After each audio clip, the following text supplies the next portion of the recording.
Hello everyone, welcome to the first of the CAMA digital webinar series.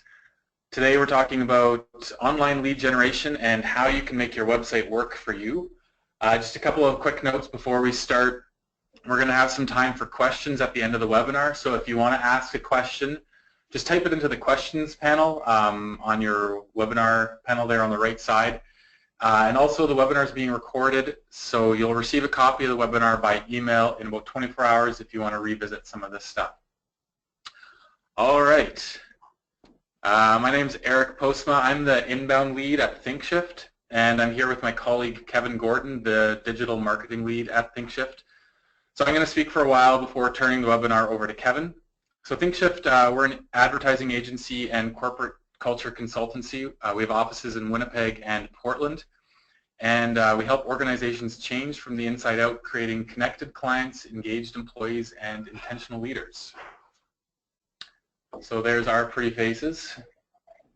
So really, as indicated by the title, we want to talk about how you can use your website and other digital marketing tactics to become powerful lead generation tools for your business. So you're probably here because you've faced maybe a couple of challenges. I'm going to talk about 4 challenges and maybe you connect with one of these. So challenge number 1. Maybe you're spending your resources on a website and social media, but you're not really sure what the purpose is. You do a whole bunch of work, but you have no idea what the ROI of your efforts are, because you haven't been able to connect your website or your Twitter updates or your Facebook posts to specific sales. So are your actions actually increasing revenue? Maybe you haven't even really started with a Facebook page or a Twitter profile for your organization. Maybe your website hasn't been updated in years, but you're hesitant to invest because you aren't convinced of the return. And those are fair concerns. The other challenge is maybe you did spend a bunch of money on a brand new website. It looks beautiful. You launched it. You had a whole bunch of people start coming to your website. Your customers paid attention. Your website traffic just grew incredibly. And then you hit a bit of a plateau. People stopped coming, or more people stopped coming, and you really need to find a new way to drive new traffic to your website. The third challenge is that you've noticed that the buying habits of your customers have changed. So consumers now have massive amounts of information at their fingertips. They can carefully research and consider all of their options before they make a decision. And before, you relied on face-to-face meetings or a phone call. You built up your sales based on trust and relationships, and now you face a problem. How do you build trust and relationships in an increasingly digital landscape?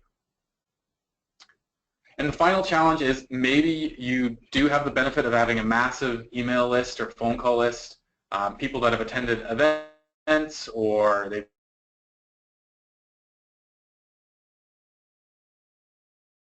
purchased products from you in the hundreds or thousands of emails, phone numbers, and you have no idea how you can prioritize who you should call first. Do you really know which of those individuals are actually ready to purchase?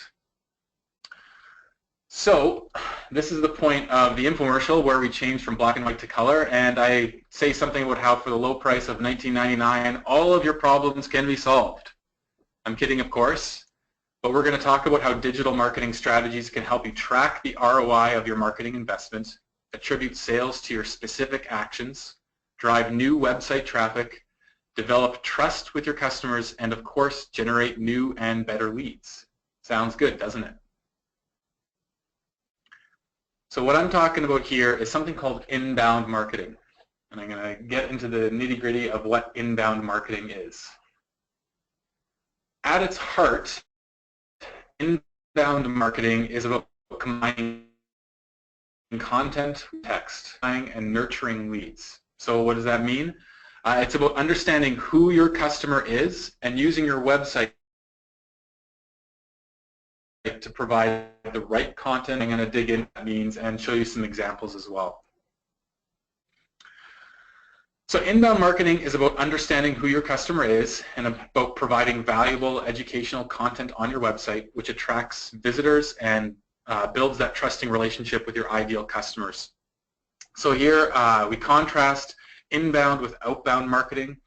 Outbound marketing is kind of the more traditional view of sales and marketing and advertising, where companies fight for attention and force their message onto their potential customers. So outbound is company focused, it's that cold calling, it's the interruptive ads like TV ads or newspaper ads, radio ads. It's very pushy, and it's about a company pushing its message onto potential customers. By contrast, inbound marketing is very customer focused.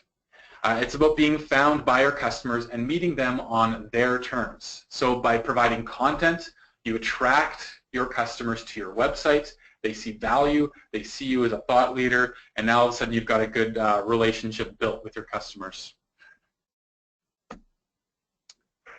So this here is something we call the inbound methodology, and it might seem like a lot here. I'm going to walk through all of this. So it's the framework for understanding what inbound marketing is. This is how we attract strangers, convert visitors, close leads, and delight customers. And so there's 4 stages, and I'm going to walk through what all this is. So at the attract stage, strangers become visitors to your website. So this is done by publishing content, mostly such as blogs. This content is carefully planned and written to be found by your potential customers. So this is done with keyword research to understand what words and phrases your customers are searching, but it's also by understanding your potential customers' challenges. So the goal is to be found as a valuable and trusted resource for information by your potential customers. So that just gets people to your website. In the convert stage, visitors, people on your website, become leads. So this is where we use a website to capture contact information. So we'll show some examples of this later on, but the idea is that we have particularly valuable pieces of content like a white paper or ebook or a webinar, and they're gated behind a form. So in order to access these pieces of content, your website visitors have to supply their name and their email address. So now all of a sudden we've transitioned from somebody that's just a random person visiting your website to you have their name and your email address and they've engaged with your content. And now they're a lead. At the close stage, leads become customers. So here we nurture the leads by tracking how they interact with your website. We feed them content to help them get closer to that purchase decision. And I'll show you some examples of that as well later on. And finally, at the delight stage, this is where customers become promoters. So once the purchase has been made, we're not done. We want to carefully monitor the customers and continue to provide valuable content tailored to their specific needs. And you can turn those customers into promoters who spread the word about your organization. So a big part of inbound marketing hinges on content. So in order to create content that attracts strangers, converts visitors, closes leads, and delights customers, we need to understand our buyer personas and the buyer's journey. So, buyer personas. These are semi-fictional representations of your ideal customer. It's based on real data and some select educated speculation about customer demographics, behavior patterns, motivations, and goals. This includes demographic information like age, location, income, but it also includes psychographic information like what are their challenges, what keeps them up at night, what are they looking for, where do they get their information from, what are their goals, what are their objections. So all of this information allows you to really tailor your content to meet your customers' needs.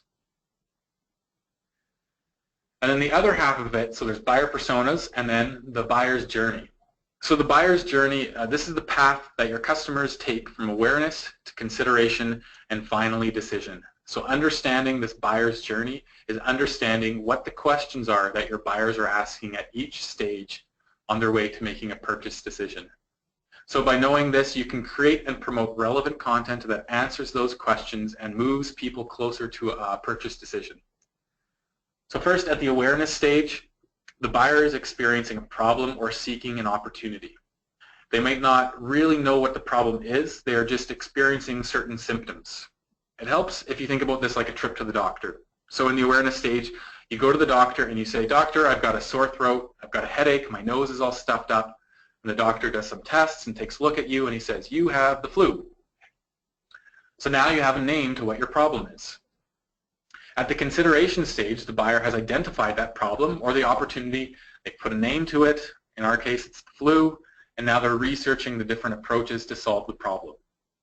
So again, in the doctor analogy, the doctor says, well, you could go get some rest and hopefully your body just heals, or the doctor could offer some flu medication or maybe some antibiotics if they think that would help. And so you weigh these different options, you consider the side effects, and you make a plan of action of how you're going to get better. Finally, in the decision stage, the buyer has now decided on a potential solution and is identifying the lists of possible vendors that could help with that solution. Again, in the doctor analogy, you've decided that you're going to just rest and recover and take some pain relievers to help ease the symptoms and make yourself feel better in the meantime. So now you have to decide, is it Tylenol, is it Advil, is it a store brand before you finally choose what you actually buy. So the choice might be affected by price, availability, effectiveness, or maybe some other factors. So that was a very academic, high-level approach to inbound marketing, and you might be asking, well, how does all of this generate leads, and what the heck do you actually mean, Eric? Well, that's a great question.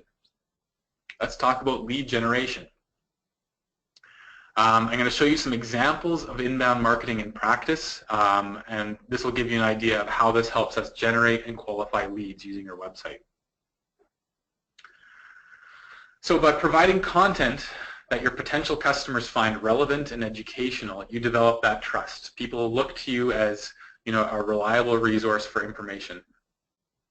They look to you as thought leaders when it comes to your particular area of expertise, and that content will drive more visitors to your website, which helps expose your brand to more people. So that's step one, getting people to your website. What does that content look like?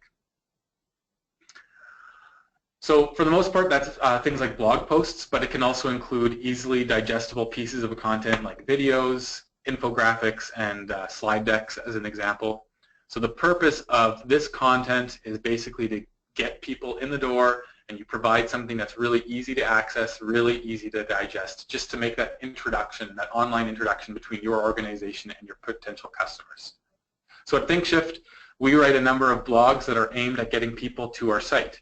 So we want to educate potential clients and showcase our unique approaches to some of their challenges. This is also something that we do on behalf of some of our clients, but I'm going to show some examples from our website. So this is just our blog page. So we publish a lot of blogs on a lot of different problems and solutions that we address with our work. So that's step one, get people to your website. So how do we determine what content will drive traffic to our site? Well, it's largely informed by our buyer personas. If we truly understand our customers' goals, their challenges, their pain points, we can supply content that will satisfy and educate. So if we understand the buyer's journey, we can produce content that answers the unique questions our customers have at each stage. And we also look into keywords and key phrases to understand how our customers are searching on Google, and we want to be able to answer their questions. We need to understand what their searching habits are like. So your potential customers are searching for answers on Google. Content that is tailored to what their unique pain points and problems are. This will be relevant content to their searches, and it will drive traffic to your website. So the second point is content that generates leads. So now we've got people on your website. How can we put content on your website to get their contact information and get them closer to making a purchase decision? So gated content allows you to capture lead information on your website. Contact information like a name and email address, we call this the currency of inbound marketing. So this is what we provide value on our website, and in exchange we get an email address and a name. So higher value pieces of content, maybe like a white paper or a webinar or an ebook, these are gated by a form. So in order for customers to access these pieces of content, they have to supply their name and their email address. A visitor might be reading one of our blogs, and then they see something like this, a call to action with a button that says read the white paper, and it'll have some teaser text to explain what the white paper is about.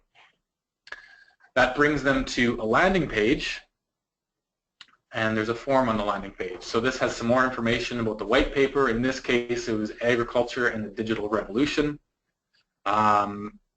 It requires that the visitor fill out the contact information before they can access the white paper. Then they are brought to another page where they can download the white paper. So what we've done is we've provided some educational content. The customers see value in that content, and they access that piece of content in exchange for their name and email address and maybe some other contact information. And now you have a lead. Hooray! That's what we're here for. The contact has some interest in what you are able to offer, and the sales conversation can begin. So let me kind of take this lead generation to the next level with a tool like HubSpot. You may have heard of HubSpot. It's a piece of marketing software that we use. Tracks how our contacts are interacting with the website. So it can provide valuable insights to our sales team, and I'll explain what that looks like. So before contacting a potential customer, we can see what blogs, web pages, white papers, case studies, and other pieces of content that user has visited. So here, this is from our portal. I used my colleague Kevin's contact as an example. But we can see here just a list of all the emails that we've sent him, all the websites that he has visited on all the pages he's visited on our website, all the white papers he's tried to access, and every way that he's interacted with our website. So imagine if your sales team had this information. If they, before they contacted a potential customer, they already knew that that customer had read a blog that outlined their problem, they read a white paper that talked about the potential solutions, and attended a webinar that explained how to implement those solutions. So in addition, what we can do is flag certain leads who engage with certain parts of the website. So for example here, if Kevin downloaded a certain white paper, we could flag that and send it to a sales rep. Or if he read a pricing page or a case study, we can likely assume that Kevin is ready to make a purchase decision. So our sales guys can go and contact him and prioritize him. So as you can see with inbound marketing, we're not only using our website to generate leads, but we're also using content to qualify and nurture those leads. So HubSpot also lets us take it even further. So this is a Spinal Tap reference for those that wanted to know, but we're going to take it to 11. So first of all, progressive profiling. What that means is we can ask a different set of questions the next time a lead fills out a form. So Kevin filled a one-month white paper, we got his name and his email address. The next time he wants to read a white paper, we can automatically ask for his phone number or the company that he works for. And slowly we can build out his contact profile as he interacts with our website even more. We can also integrate our email marketing so that we know what emails are being sent to each of our contacts and how they're interacting with those emails, whether they open or click them. We can include automations so that certain tasks, like emails, are sent automatically based on certain actions. So Kevin looks at a website or a web page, 5 days later we send him an email that says, hey, maybe you're also interested in this piece of content. We can also add smart content that changes what the content is that's presented on a website based on previous actions, so that they're not presented with the same piece that they've already engaged with. So if they've already downloaded a white paper, the next time that they come to our website, they're going to, be pushed to a webinar instead. We can add personalizations that emails, forms, and calls to action all have that personal touch. And we can also integrate social media so that we can track how our actions on social media are influencing the buyer's journey. So that might seem like a lot. That was a really high-level inbound marketing teaser. I'm going to turn things over to Kevin now, who is going to go over how we can push this even further by using social media and other digital marketing tactics to generate leads. Kevin. Hey, thanks, Eric. So what Eric was talking about was a way to use inbound marketing and a lot of our different tools to drive your leads. But one thing that's really cool is we can drive leads from social media. A lot of people tend to forget, or they think that social media is still just more of a toy than a business tool. But social media sites like Facebook and Twitter realize just how valuable the information they have on their members are to people like us. So both Facebook and Twitter have lead generation capabilities built right into it that flow into tools like HubSpot or Salesforce or other marketing software such as MailChimp, where somebody completes a lead form on Facebook, and then that information just magically appears in the rest of your systems. This is important because if anybody's in the audience has looked at your Google Analytics, you might think that traffic from social media sites generally has a very high bounce rate, talking about like 80–90%.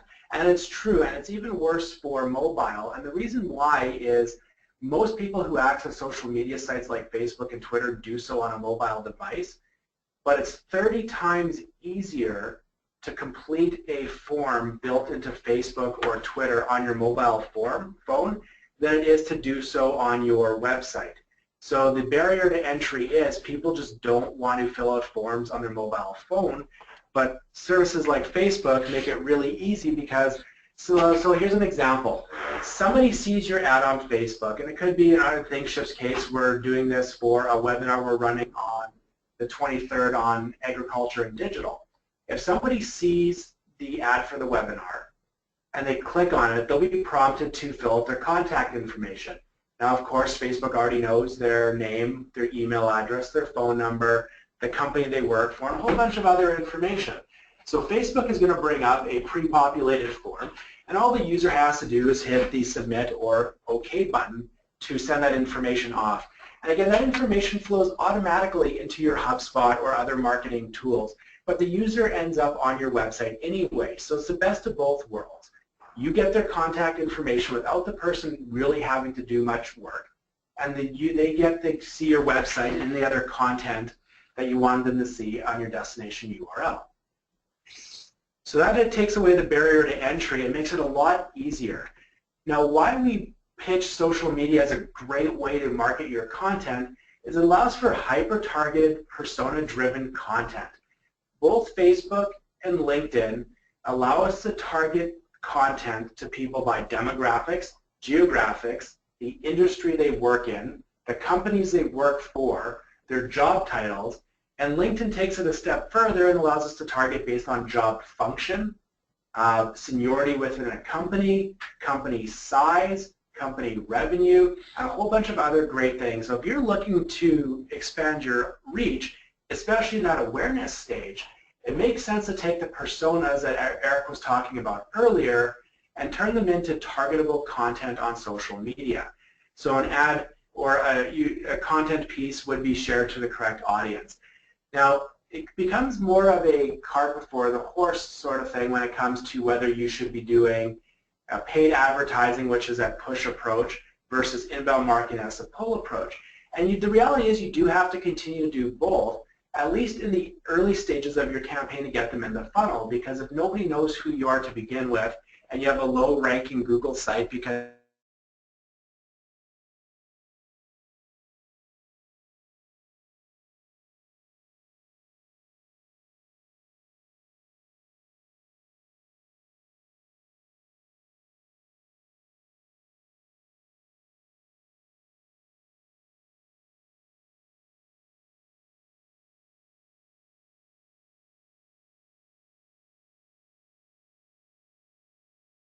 and a whole plethora of other information. So when you're looking at your personas, you can actually turn that into targetable information online.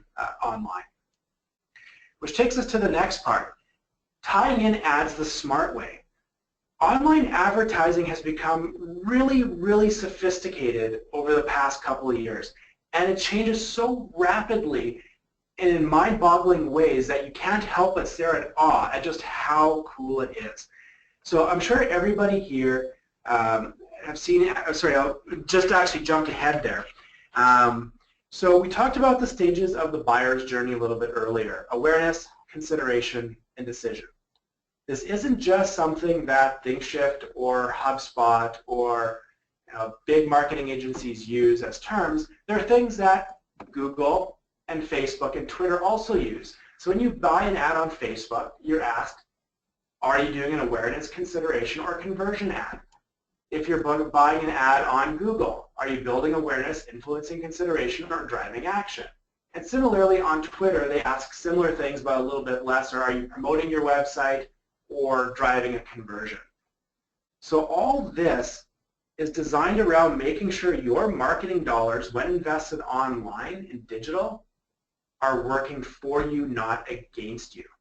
So again, awareness stage ads feed consideration stage ads, which feed decision stage ads. And that all ties into this great technology called remarketing. So remarketing plus social media equals better leads. And here's why. Let's say somebody sees your blog post or a link to a webinar on Facebook. They come to your website, but they take no action.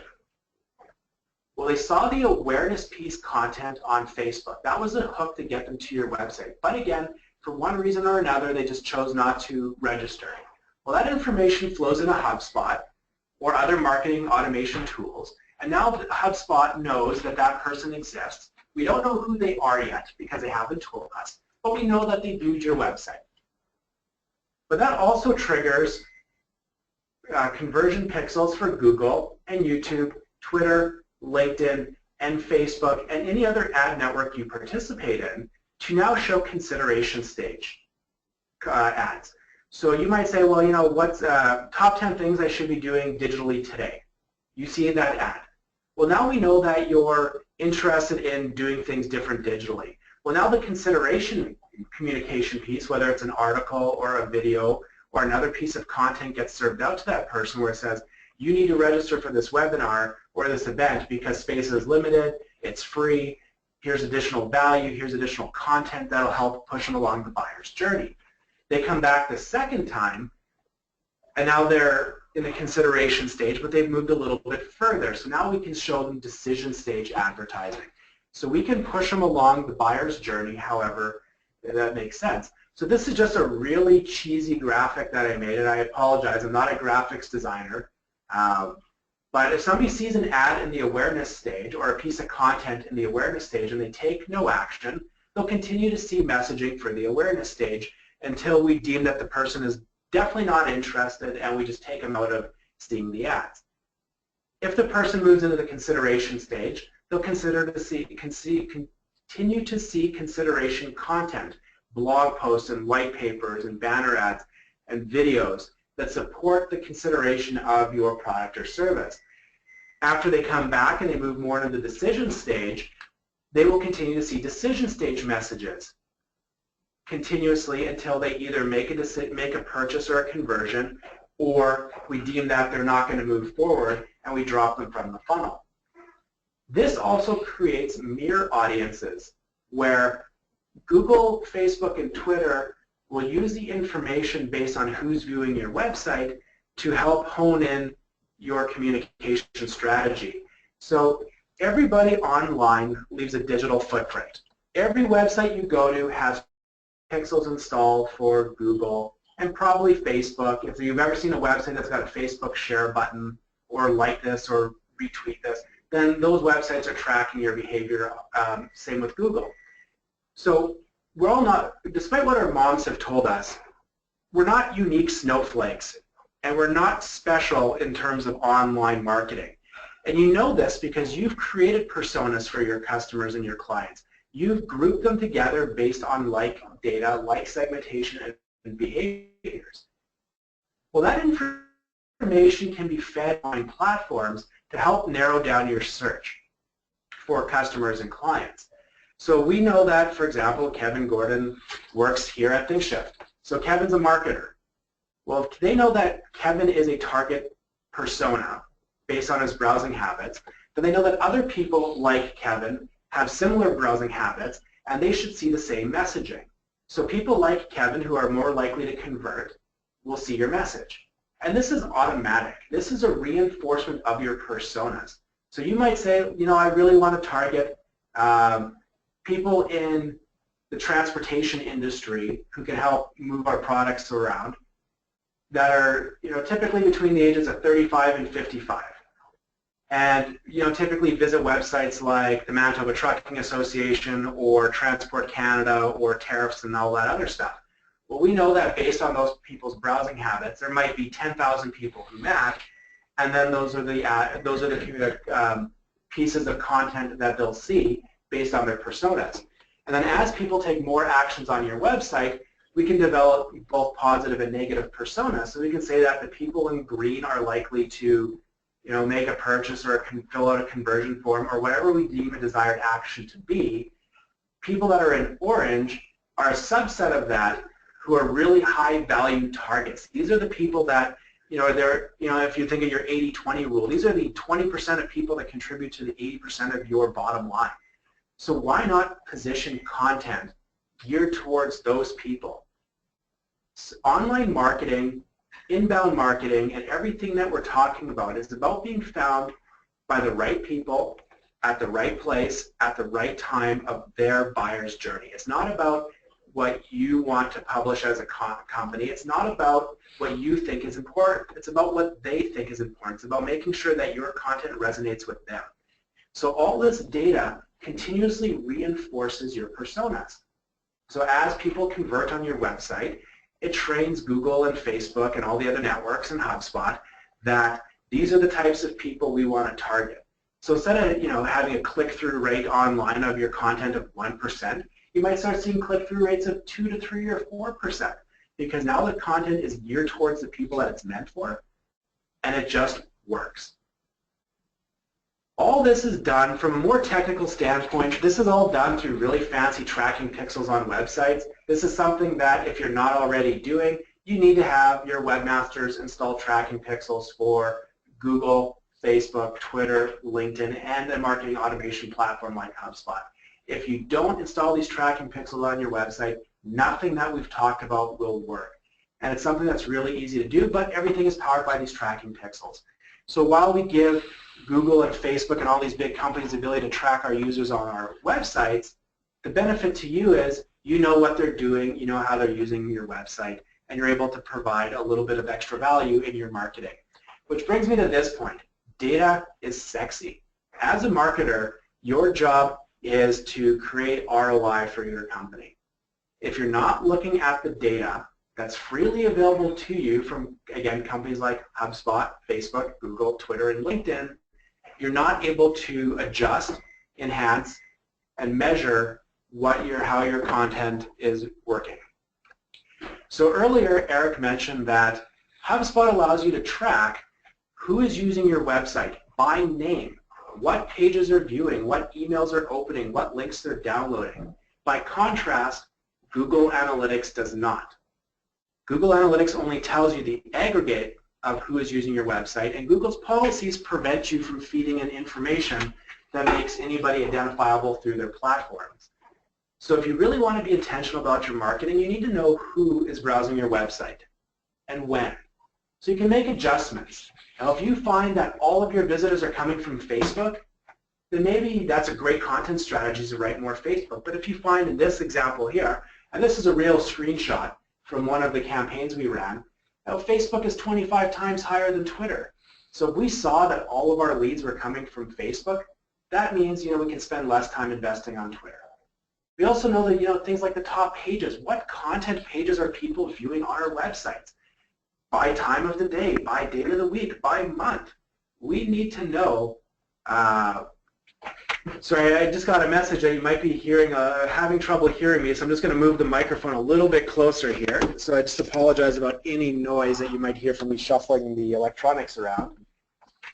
But you need to know what pages on your website people are looking at. Is there a specific article or a specific product that people are looking at?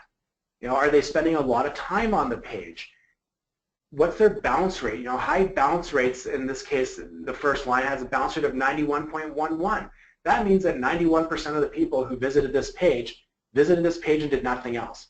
They didn't fill out a form. They didn't view a second page. They just left. So that could be an indication that the content you wrote is not working. If people are not engaging with your content, things need to be removed. Other things need to be added.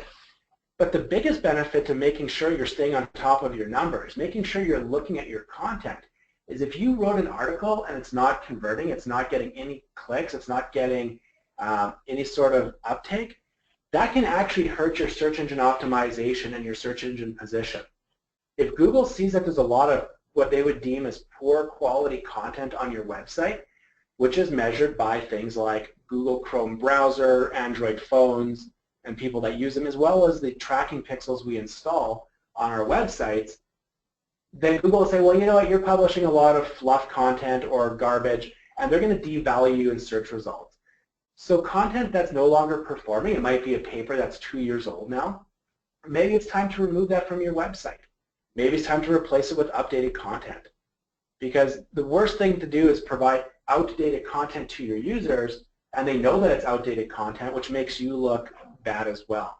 So part of your content strategy, part of your online strategy needs to be reviewing your analytics, whether it's Google Analytics, whether it's IBM Core Metrics, Facebook Analytics, Twitter, whatever that looks like, you need to be looking at your analytics at least on a, preferably weekly, but definitely monthly basis to make sure that the information that you're sharing with your users is resonating, and to make sure that people are going through the conversion funnel the way you intended. Google Analytics has conversion funnel tracking capabilities. So if that is set up properly, if you're using enhanced e-commerce or enhanced tracking, you can actually track people through your website. Not by name, that's something you can do with a tool like HubSpot, but it gives you a better idea of what's working, what's not working on your website at any given time. So we're going to now open it up to questions. I'm just going to open the question panel here on the WebEx. So we may not have time to do or answer all the questions, so we're going to try our best to get through them. So the first question we got was, when ThinkShift generates the gated content, do you consider yourself a publisher or an agency? That's a good question. I mean, I don't know if we necessarily differentiate between publisher and agency with the gated content. If you're really embracing the inbound methodology, then it kind of all wraps up into one.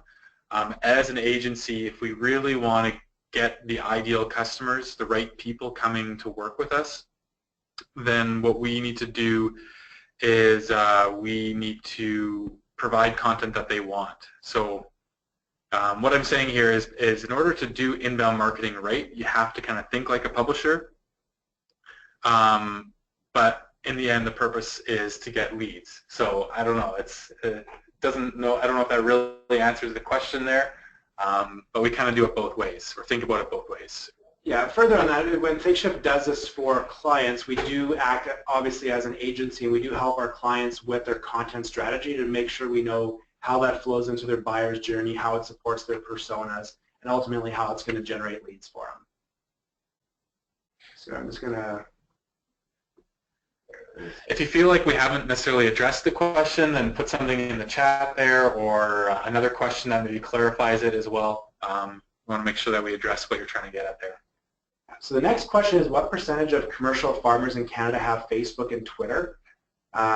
As a population whole, I'm not sure what that percentage looks like, but I can tell you that there is a substantial number of commercial and professional farmers or agriculture people on Facebook, both in Canada and the US, and we frequently target, we've got pre-built lists at ThinkShift when we do advertising and promotion for clients, where we can target different agriculture professionals across Canada by job function, by type of farm, so livestock versus in the ground, whether they're Eastern Canada, Western Canada. So we do have the ability to target on that.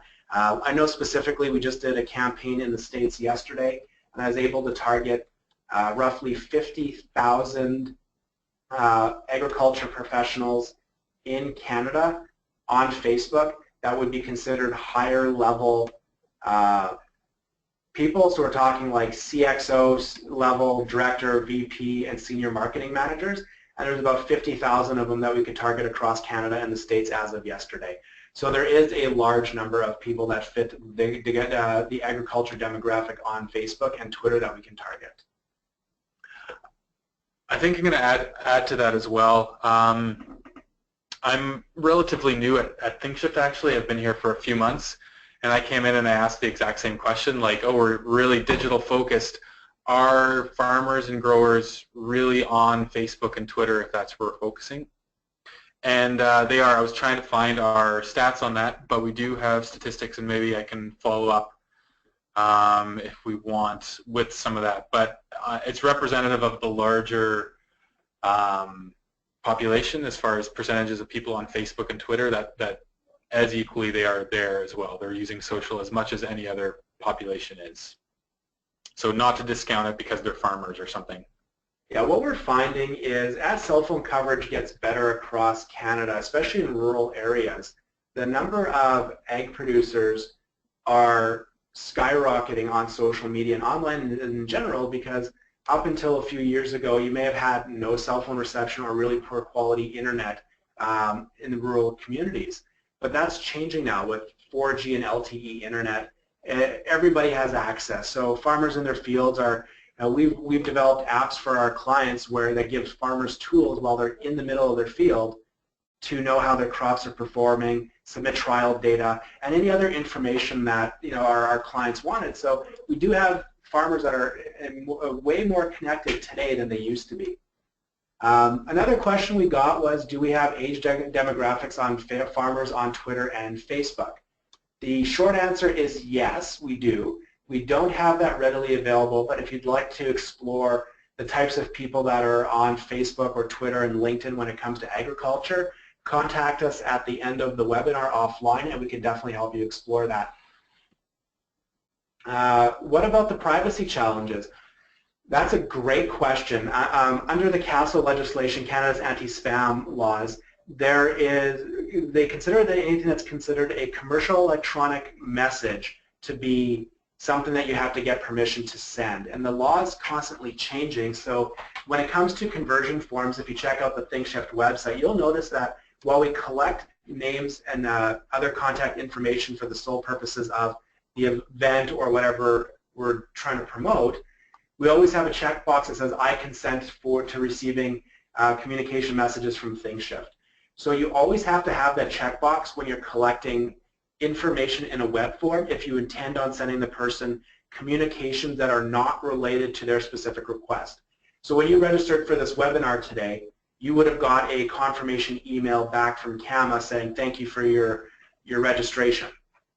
That is allowed under the legislation because it's directly related to an action that you chose to take and that you requested. But if all of a sudden you started receiving emails from CAMA for different purposes and you do not expressly checkmark a box saying I consent to receive commercial electronic messages, then that's where things get a little bit gray.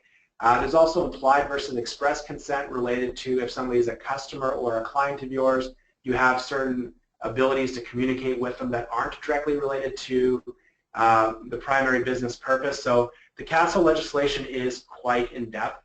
I'm not a lawyer, so I would recommend that if you do have some concerns or you need to update your privacy policy to reflect that you are tracking people on your website, you may want to speak to your legal counsel just to have an updated privacy policy generated.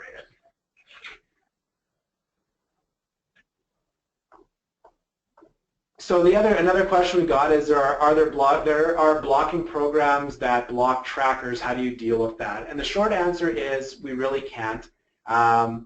If people choose to install blockers on their browser, like ad blockers or Ghostery, that's something that the person's going to do, and unfortunately there's nothing we can do to get around that because they've purposely disabled our tracking pixels.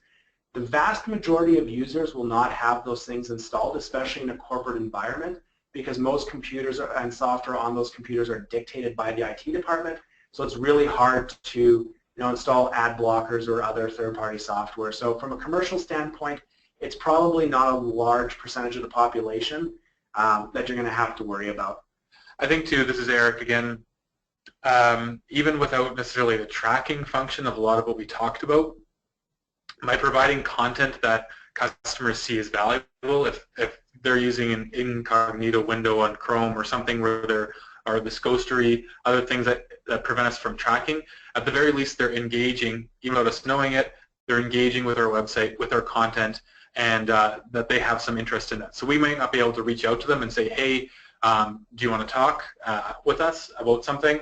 But they're still kind of being nurtured along the buyer's journey towards a purchase decision, and when they're ready, they'll reach out. Perfect.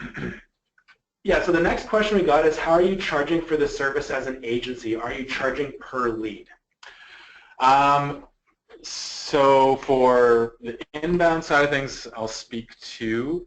It kind of depends on the client. We have some clients that we work on a retainer basis where we do everything for them, where we do all the onboarding, but then we create the content on their behalf, manage the whole process, do the reporting, and however many leads they get out of that, they're theirs, and it's up to their sales team to deal with.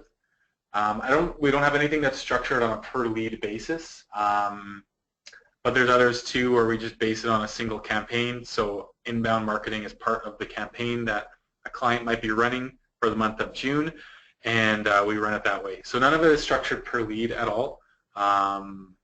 It's structured mostly on the content that we create and the work that we put into it. When it comes to the social side as well, we typically go on a retainer or project-specific fee structure, but we are open to alternative fee arrangements with clients. We have some clients where we are working on a success fee model, but that is something that we discuss on a per-client basis if we feel that it's a right fit. So we are open to working with people depending on what works best for everybody.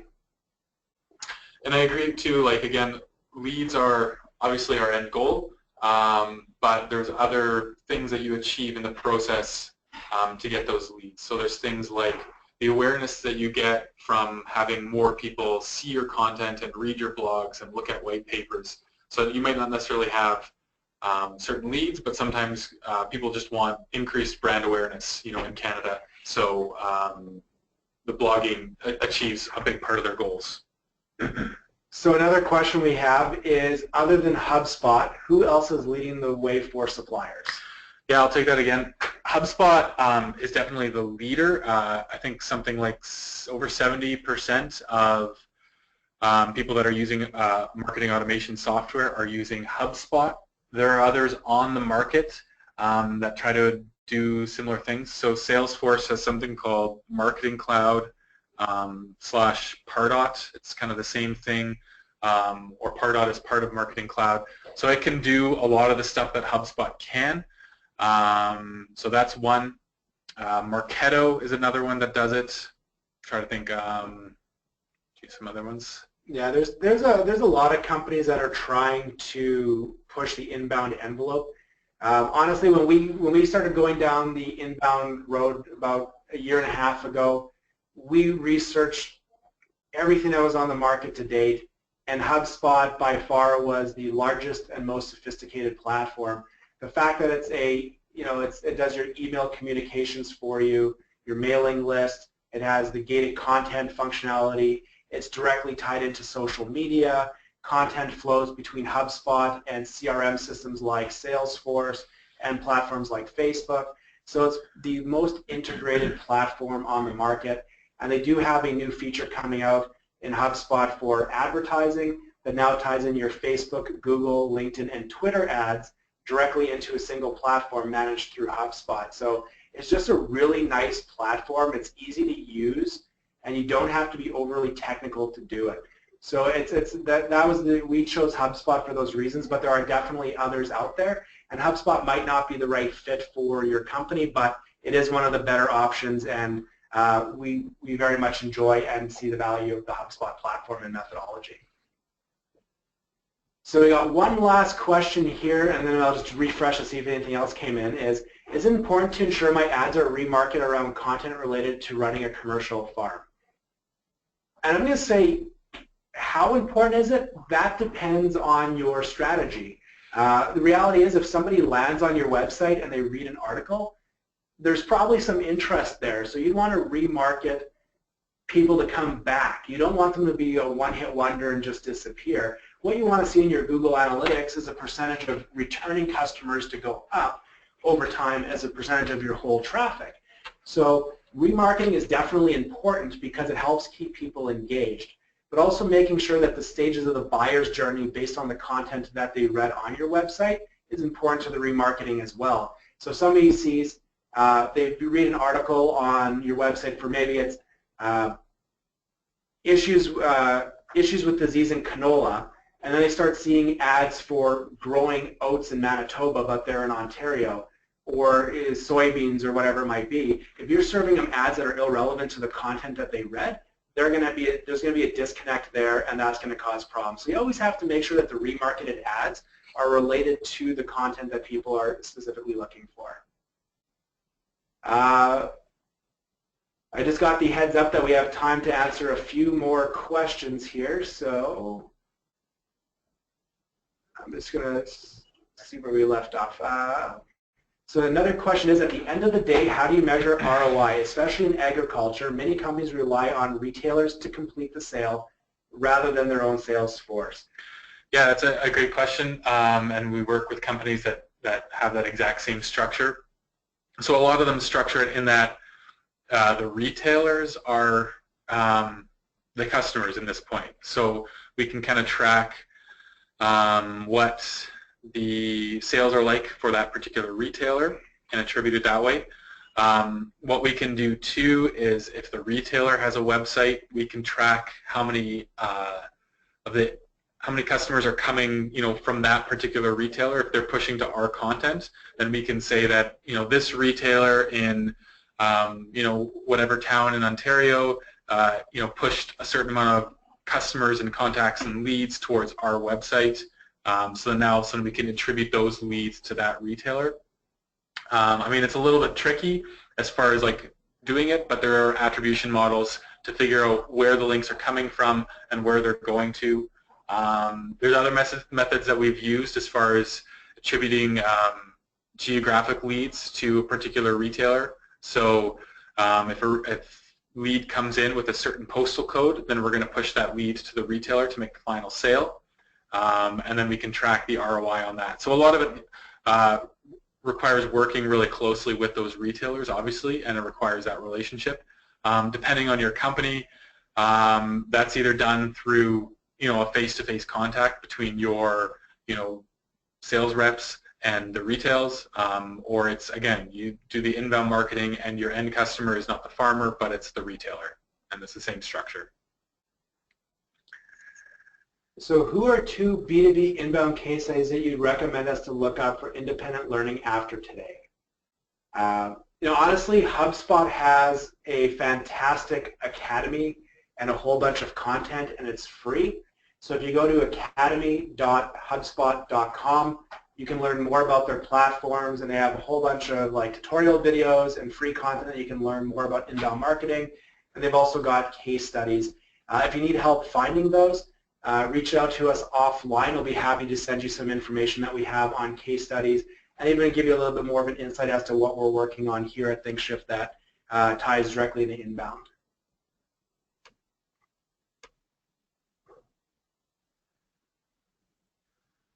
Okay, so that looks like all the questions that we've received. I'm just going to scroll down to the bottom to see if there's anything else. It does not look like there are any other questions coming in. If there's something that you didn't ask or you want to ask, feel free to reach out to us offline. We'll be happy to share some time with you to answer your questions. What's next is ThinkShift is hosting a webinar on February 23rd on why agriculture gets the failing grade. I've pasted the link to the registration in the chat window. But you can see just a brief description up there. The webinar is free of charge. It'll be hosted by our president, Dave Lazarenko, and it's something that if you are interested in agriculture and you are interested in digital marketing, it's probably something that you'll want to just take a quick peek at. I'm going to leave this slide up just for another couple seconds here. And again, the URL is in the chat room. So speaking of inbound marketing and tracking, I can actually see that 2 of you have clicked on the link and are currently on our website looking at this registration page. So if I were to sit here long enough, I'd actually be able to see how many of you actually registered for the webinar as a result of that link. So it's something really cool that, with inbound marketing and all the tools provided to you, that, you can make really, really cool decisions based on the data that we have. Oh, sorry, just, where's my mouse? There we go. So if you have any other questions, this is Eric and I. Our telephone number, our email addresses, and our extensions here at ThinkShift. My extension is actually wrong. I didn't proof the slide properly. It's extension 269, not 259. So again, if you want to reach out to Kevin, extension 269, or just ask our receptionist, Megan, to transfer you to me, I'll be happy to assist you. Again, if you have any other questions, feel free to reach out to us offline using the contact information there. And I'm going to turn it back over to Melissa and Mary. If at all. I think actually that's it for the webinar. So thanks for joining us, everybody. And yeah, reach out if you have any questions. Thank you.